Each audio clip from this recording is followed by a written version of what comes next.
Whether you're sipping your morning coffee or catching up later, we've got some industry insights that'll wake you up faster than that first cup. The global auto industry just placed the biggest bet in human history, $1.2 trillion by 2030. And here's the thing that'll surprise you. It's not all going where you think. That's right. Auto Intelligence is produced by Auto Agentic AI, and I'm Claire, part of the Auto Agentic team. And I'm Steve, also with Auto Agentic. New episodes drop every Tuesday, Thursday, and Saturday. And today, we're diving deep into how every major automaker, from Toyota to Tesla, BYD to BMW, is fundamentally reshaping their investment strategies. Thanks to our growing audience for tuning in week after week. Your engagement keeps us motivated to bring you these deep dives. Steve, when I first saw this research, one number jumped out immediately. Toyota, the company everyone thinks is behind on EVs, is spending $70 billion by 2030 on electrification. But here's what caught me off guard. They're not going all in on pure electric, are they? Exactly. They're betting on what they call a multi-pathway approach. EVs, yes, but also hybrids, plug-in hybrids, and hydrogen fuel cells. And as I dug deeper, I realized this isn't Toyota being conservative. This might be Toyota being strategic. That's fascinating because it challenges this narrative we've been hearing for years that it's pure electric or nothing. What does this multi-pathway approach actually look like in practice? Well, let's break down what Toyota's doing specifically. They're targeting 70 electrified models by 2025 and 3.5 million battery electric vehicle sales by 2030. But they're also investing $13.6 billion in solid-state battery research and development, aiming for 750-mile range with 10-minute recharge times by 2027 to 2028. 750 miles, 10-minute charging. That's potentially game-changing. But Toyota's not alone in this diversified approach, right? Not at all. What's remarkable is how this strategy is spreading across the industry.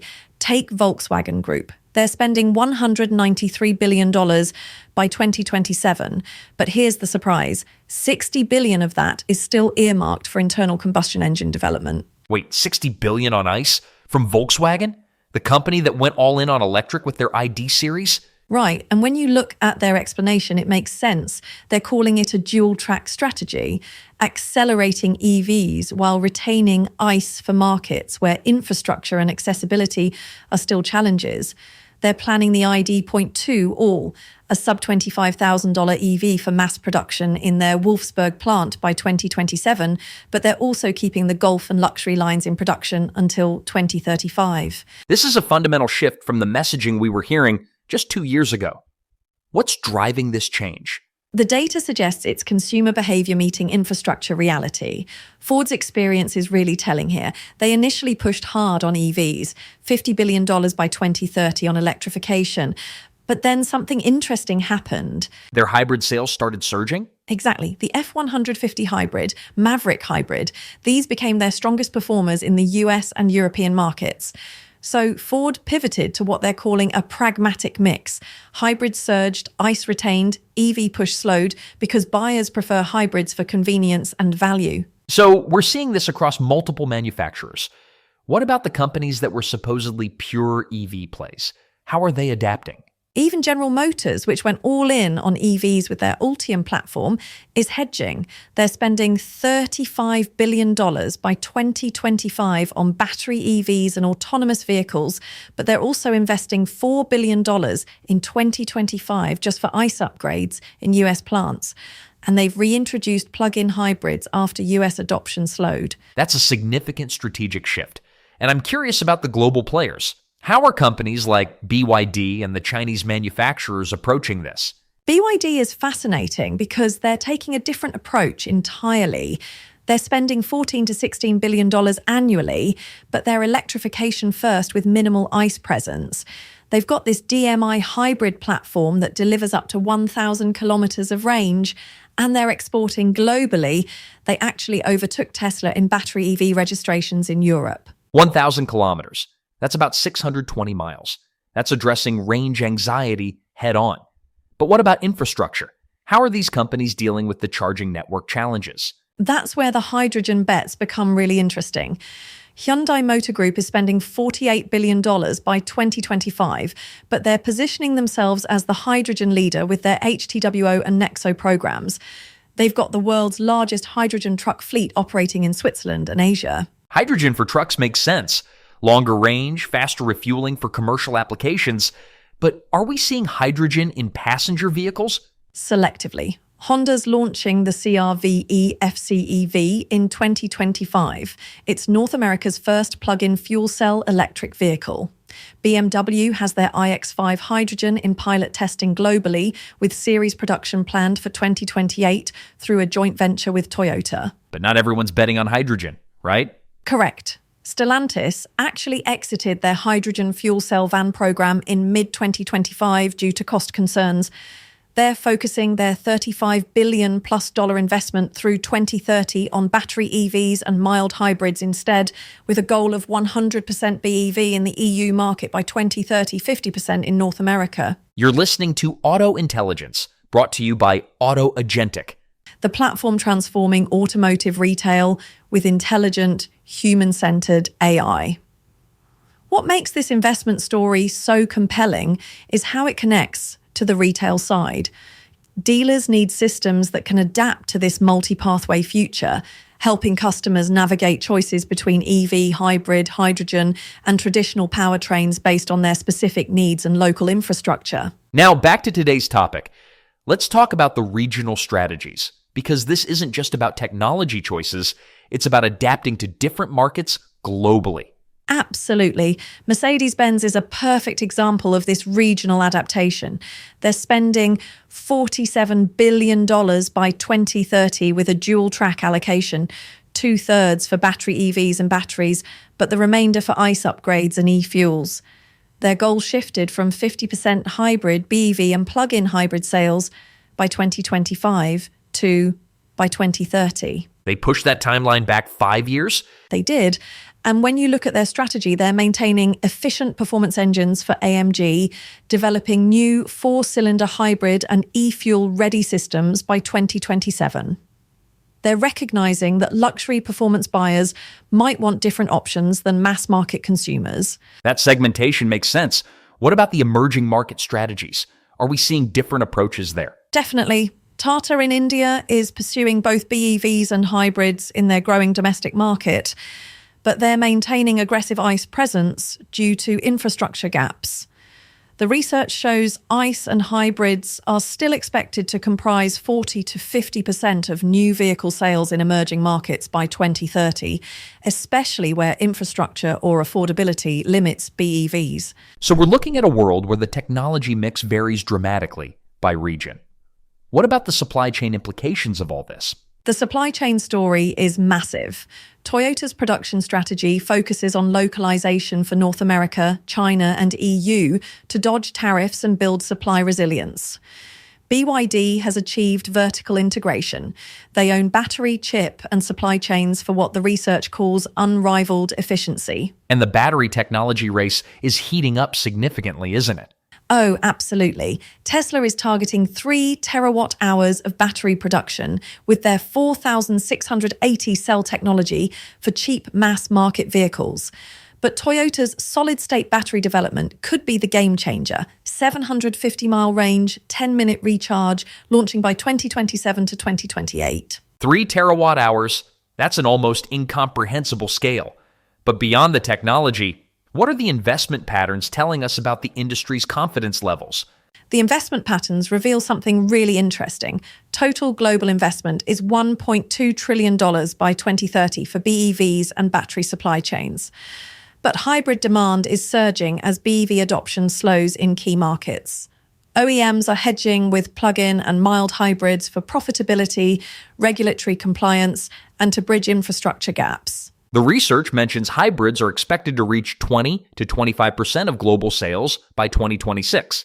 That's significant growth. Huge growth. And the leaders in hybrid technology and volume are Toyota, Ford, Honda, Hyundai, and BMW. These companies are essentially future-proofing themselves while the pure EV infrastructure catches up to consumer needs. Let's talk about the hydrogen investment surge.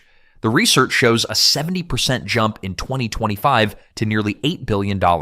The hydrogen story is really about commercial and heavy-duty applications rather than passenger cars. Hyundai and Toyota are leading vehicle launches. BMW, Honda and Mercedes are testing and co-developing systems. But the focus is heavy-duty, commercial, long-haul, not passenger cars for the most part. That makes sense given the infrastructure requirements. But what about the companies that are staying pure EV? How are they positioning themselves? Tesla remains BEV only with their pure autonomy and vertical integration strategy. They're launching the low-cost Model 2 in 2026, expanding their supercharger network, with a goal of 20 million BEVs per year by 2030. Rivian and Lucid are also all-electric, focusing on adventure positioning and luxury segments respectively. But even within the EV-focused companies, we're seeing different strategies emerge, right? Absolutely. VinFast from Vietnam is pursuing global BEV expansion with vertical integration and low-cost platforms. The Chinese OEMs like SAIC, Geely, Chery and Great Wall Motors are driving BEV and hybrid innovation with local EV exports to Europe, Southeast Asia and Latin America. But they're keeping ICE in some models for emerging markets and supply chain flexibility. This brings up an important point about synthetic fuels and advanced ICE technology. The research mentions ICE innovation continuing for specific segments. Right, ICE innovation continues for unregulated, rural, luxury and performance segments. There's investment in synthetic fuels and ultra-efficient engines to buffer legacy volumes. Companies like Mercedes with their AMG line, BMW with their performance vehicles, they're not ready to abandon ICE for high-performance applications. What I find most interesting is how this challenges the conventional wisdom we've been hearing. This isn't the simple EV versus ICE narrative anymore. Exactly. The research concludes that diversification is the winning strategy. Every major automaker is hedging their bets. EVs are the long-term focus, buoyed by regulatory support and tech breakthroughs. But cost and infrastructure challenges prevent full-scale conversion. And hybrids are becoming this immediate bridge and profit driver for OEMs facing slower than expected BEV adoption and consumer hesitancy. The timeline flexibility is key too. Honda, for example, scaled down their EV investment from $68 billion to $48 billion, redirecting funds to hybrids and motorcycles. They're planning 13 new hybrid models with hybrid-first pivot strategy. That's a significant strategic pivot. What does this mean for consumers trying to make purchase decisions in this environment? For consumers, this actually creates more options, but also more complexity. If you're in Europe or California with robust charging infrastructure, pure EVs make sense. If you're in rural areas or emerging markets, hybrids or efficient ICE might be more practical. If you're in commercial trucking, hydrogen is becoming viable. And for dealers, this means inventory management becomes much more complex, doesn't it? Absolutely. Dealers need to understand local infrastructure, customer driving patterns, and total cost of ownership across multiple powertrains. This is where AI-driven customer matching becomes essential, helping match the right powertrain technology to individual customer needs rather than pushing a one-size-fits-all solution. The research mentions some specific production milestones. Hyundai's Metaplant America ramping for 2025, Volkswagen's ID.2 all-mass production by 2027. The production scaling is massive. Ford's Blue Oval City in Tennessee for EV production, BYD's plants in Southeast Asia, South America and Hungary. Mercedes is building in Tuscaloosa, Alabama for new BEV models starting 2027 plus. One thing that strikes me is how the investment timelines have shifted. Mercedes pushed their targets back 5 years. Honda scaled down EV investment. The industry is learning to be more realistic about adoption curves. Early projections were overly optimistic about how quickly consumers would switch and how rapidly infrastructure would develop. These companies are adapting their timelines to market reality rather than wishful thinking. What about the regulatory environment? How is that shaping these investment decisions? Regulation is creating this patchwork approach. The EU has aggressive BEV mandates, China has supportive policy, but North America and Asia have slower rollouts.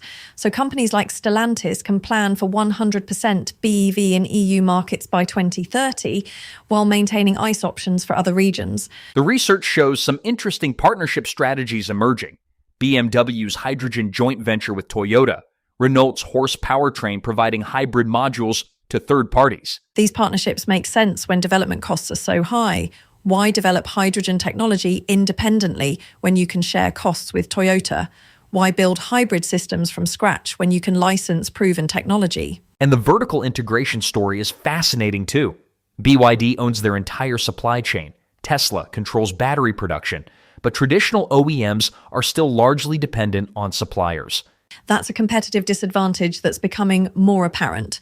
When BYD can control costs through vertical integration and Tesla can optimize their battery technology in-house, traditional OEMs are squeezed on margins and innovation speed. As we wrap up, what left the strongest impression on you from this comprehensive analysis? 3 key takeaways really stood out. First, the sheer scale. $1.2 trillion in global investment represents the largest industrial transformation in history.